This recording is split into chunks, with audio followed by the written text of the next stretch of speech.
Taubat itu wajib dilakukan dari setiap dosa. Kita nggak punya pilihan untuk tidak taubat. Harus taubat. Karena kesalahan-kesalahan yang dilakukan pasti akan ada konsekuensi.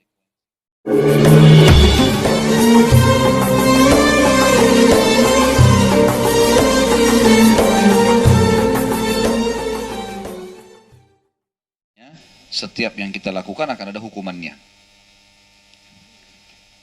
Apabila kemaksiatan itu, dan maksiat diistilahkan bagi semua pelanggaran, kecil ataupun besar, namanya maksiat. Apabila kemaksiatan itu antara hamba dengan Allah yang maha tinggi dan tidak berhubungan dengan hak manusia, maka taubatnya memiliki 3 syarat. Yang pertama, meninggalkan kemaksiatan tersebut. Lagi zina, berhenti. Lagi bohong, berhenti. Yang kedua, menyesal atas perbuatan maksiat yang tidak dilakukannya. Dia menyesal tentu dengan maksudnya adalah tidak beri keinginan untuk mengulanginya dalam jiwanya. Dan yang ketiga, bertekad untuk tidak mengulangi perbuatan maksiat itu selamanya. Apabila salah satu dari 3 syarat ini tidak terpenuhi, maka taubatnya tidak sah. Kalau misal dia lagi berzina, dia berhenti. Oke, saya tinggalin sekarang. Lalu dia menyesali perbuatannya. Tapi poin yang ketiga dia bilang, kalau ada kesempatan lagi berzina, saya akan ulangi. Ya. Berarti poin ketiga tidak terpenuhi, tidak sah taubatnya. Lalu dikatakan, dan apabila kemaksiatan itu berhubungan dengan manusia, maka syarat taubatnya ada 4. Yaitu 3 syarat di atas tadi, dan membebaskan diri dari hak pemiliknya. Seperti orang mencuri, menggunjing, memfitnah, ya. Itu semua berhubungan dengan dosa manusia.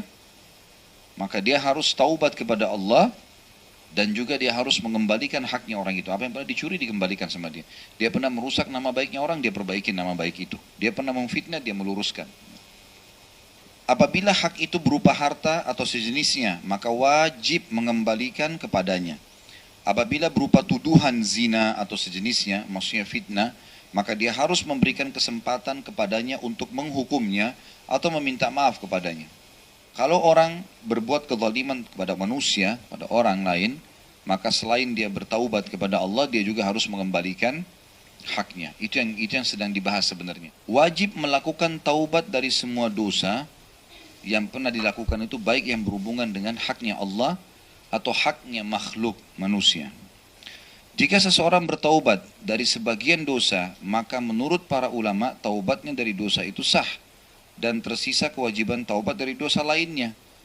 Dalil-dalil dari Al-Quran, As-Sunnah dan Ijma' umat menguatkan satu sama yang lain akan wajibnya taubat. Jadi kalau seandainya ada orang berzina, dia berzina, kemudian dia taubat kepada Allah. Dia penuhi syarat, terpenuhi, gitu kan? Tapi yang tepat adalah kita jangan taubat dirincikan satu persatu. Sekali taubat, minta kepada Allah agar saya taubat dari semua dosa ini, ya Allah. Karena kalau misal kita sebutkan dosa tertentu, atau kita fokus ke dosa tertentu, kemudian kita masih ada dosa yang lain dan kita tidak taubat, maka masing-masing berdiri hukumnya. Artinya yang kita sudah taubat dimaafkan, yang belum taubat tidak dimaafkan. Dan yang butuh taubat ini, ibu-ibu sekalian, adalah dosa-dosa besar. Dosa-dosa besar. Jadi kalau dosa kecil, itu bisa diampuni dengan sholat, dengan wudu, dengan semua amal saleh. Semua amal saleh akan membersihkan dosa kecil. Jadi memang membersihkan dosa itu. Semua ibadah, ibu sedekah, ibu bakti sama orang tua, berbuat apa saja, itu akan membersihkan dosa kecil. Tapi dosa besar nggak bisa. Dosa besar harus dengan taubat nasuha. Syirik kepada Allah, pergi ke dukun, pakai jimat, minta-minta pada kuburan, ini induknya dosa besar. Kemudian bunuh diri sendiri atau membunuh orang lain. Kemudian yang ketiga itu induknya adalah durhaka sama orang tua. Kemudian yang keempat itu riba. Yang kelima itu sihir, ya. Itu induk-induk semua. Yang keenam lari dari medan perang. Yang ketujuh itu menuduh orang baik-baik berzina. Padahal dia tidak buat apa-apa, tapi dituduh, fitnah, supaya orang itu rusak namanya.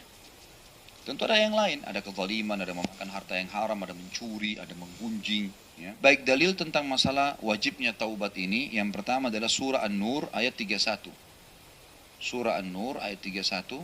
A'udzu billahi minasyaitonir rajim wa tubu ilallahi jami'an ayyuhal mu'minuna la'allakum tuflihun. Dan bertaubatlah kalian semua kepada Allah, wahai orang-orang yang beriman, agar kalian beruntung. Dan makna beruntung adalah beruntung di dunia dan di akhirat. Beruntung di dunia dan di akhirat. Kemudian surat Tahrim ayat 8 juga berbunyi, A'udzubillahi minasyaitonirrajim, ya ayyuhalladzina amanu tubu ilallahi taubatan nasuha. Hai orang-orang beriman, bertaubatlah kepada Allah dengan taubat yang semurni-murninya. Betul-betul tulus memang mau meninggalkan. Kita tidak ada opsi lain ya. Menjadi orang baik sekalian, menjadi buruk sekalian, atau berada di tengah-tengahnya. Milih menjadi orang baik sekalian, ini idealnya, ini paling bagus. Udah sekalian, istiqomah sekalian udah. Mau dibilangin alim, mau dibilangin apa, nggak usah peduli. Ya udah, memang saya ini sekarang. Udah. Halal dimatin, perintah dikerjakan, kemudian yang haram ditinggalkan. Ada orang buruk sekalian, memang rusak. Orang-orang suka buat kriminal segala. Nah, kebanyakan orang sekarang berada di tengah-tengah. Dia sekali di sini, sekali di sini. Orang ini tidak punya kenikmatan hidup. Dia nggak akan pernah khusyuk dalam ibadah, dia juga tidak enak mengerjakan dosanya. Dari Abu Hurairah radhiyallahu anhu, beliau berkata, aku mendengar Rasulullah sallallahu alaihi wasallam bersabda, wallahi inni la astaghfirullah wa atubu ilaihi fil yaumi akthara min 70 marrah. Demi Allah, sesungguhnya aku beristighfar, memohon ampun, memohon maaf atas kesalahanku kepada Allah, dan bertaubat. Taubat tadi kita sudah bilang, ya, meninggalkan dosa itu, kemudian berusaha melakukan perbuatan baik kepadanya. Nyanya n-nya besar kembali kepada Allah, kepadanya lebih dari 70 kali dalam sehari. Hadis riwayat Bukhari. Lebih daripada 70 kali, berarti jumlah minimalnya 70. Nah, kalau Nabi SAW saja yang mulia, yang maksum namanya, maksum itu terlepas dari kesalahan, ataupun kalau ada kesalahannya langsung diluruskan oleh Sang Pencipta Allah, sehingga menjadi hukum bagi kita umat Islam, itu bertaubat 70 sampai 100 kali, apalagi kita. Itu makna dan pelajaran pertama dari hadis. Pelajaran yang kedua dari hadis ialah, kalau seseorang bertaubat dan beristighfar, ini yang dimaksudkan adalah kepada dosa-dosa besar. Jadi dosa kecil otomatis masuk di dalamnya. Bertaubat dan istighfar kepada Allah dari dosa besar, maka dosa kecilnya ikut. Ya, misal gini, orang mau berzina, maka melihat dosa kecilnya. Ngomong dosa kecilnya, sentuhan dosa kecilnya, ciuman dosa kecilnya. Kan dosa besarnya nanti dia letakkan kemaluan di kemaluan. Baik, kalau dia taubat dari zina, maka semuanya bersih.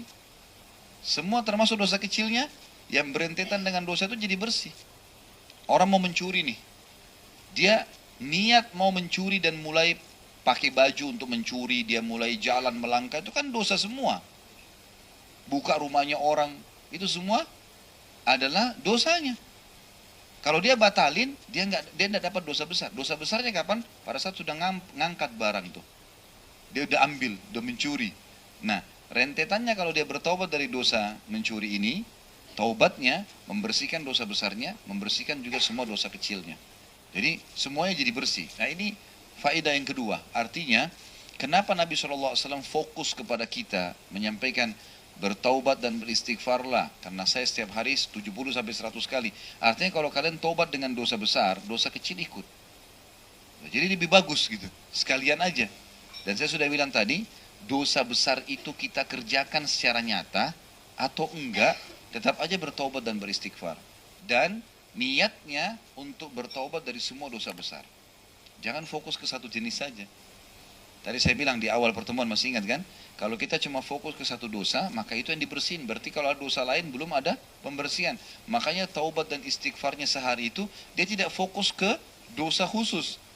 Saya bertobat dan istighfar, ya Allah, satu hari itu saya ucapkan astagfirullah wa atubu ilaih, astagfirullah wa atubu ilaih. Terus begitu sampai 100 kali.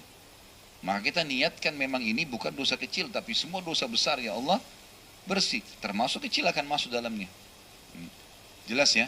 Lafadznya macam-macam, nanti akan kita sebutkan lafadznya, gitu kan. Jenis-jenis cara atau kalimat-kalimat istighfarnya. Kalau kita lihat dari hadis ini, maka yang paling sederhana adalah perhatikan lafadz hadisnya ya. Inni la astaghfirullah wa atubu ilaih. Inni la astaghfirullah wa atubu ilaih. Berarti lafadz yang paling pertama yang disebutkan dalam hadis adalah astaghfirullah wa atubu ilaih. Itu yang paling sederhana. Jadi nggak usah anggap remeh karena pendeknya lafadznya, enggak. Memang begitu ajaran baginda Nabi SAW. Astaghfirullah wa atubu ilaih. Diresapi dalam hati.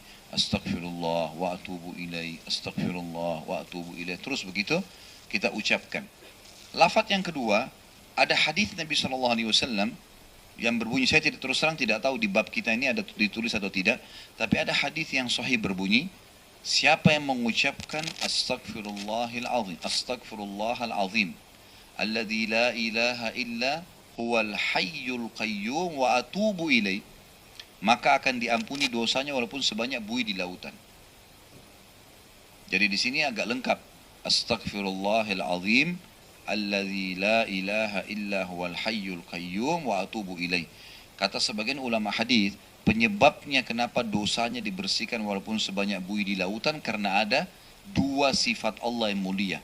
Hayyul qayyum, zat yang maha hidup dan yang maha mengurus hamba-hambanya. Ini kata Nabi SAW, sekali lagi siapa yang membaca astaghfirullahal azim alladzi la ilaha illa huwal hayyul qayyum wa atubu ilaih, akan diampuni dosanya walaupun sebanyak buih di lautan. Baik, ini pelajaran-pelajaran yang kita bisa ambil dari hadis, dan tadi ada dua buah lafadz ya. Lafadz yang ketiga, lafadz cara taubat tadi ya. Lafadz yang ketiga adalah membaca sayyidul istighfar namanya, tuannya istighfar. Zikir pagi, Allahumma anta rabbi la ilaha illa anta khalaqtani wa ana abduka wa ana ala ahdika wa wa'dika mastata'tu a'udzu bika min syarri ma sana'tu abu'u laka bi ni'matika alayya wa abu'u bidzambi faghfirli fa innahu la yaghfirudz dzunuba illa ant. Ini artinya mulia sekali ya. Allahumma anta rabbi, ya Allah sungguhnya kau adalah penciptaku, pemilikku, pengurusku, pengawasku dan pemusnahku. La ilaha illa anta khalaqtani, tidak ada Tuhan yang berhak disembah kecuali engkau dan engkau telah menciptakan aku.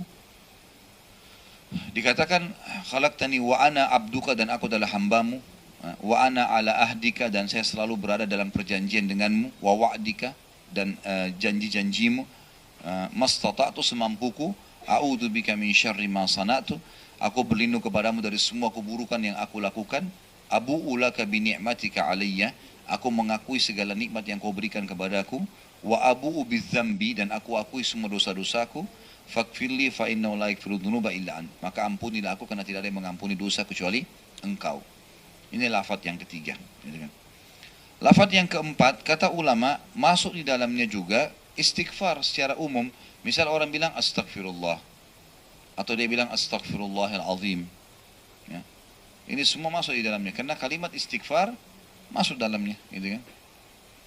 Tinggal kalau dia mau sempurna ikuti dengan wa atubu ilaih tadi, dan aku bertobat padanya. Jadi kalau yang lebih sempurna tadi yang pertama-tama yang kita ucapkan astagfirullah wa atubu ilaih, atau astagfirullahal azim alladzi la ilaha illa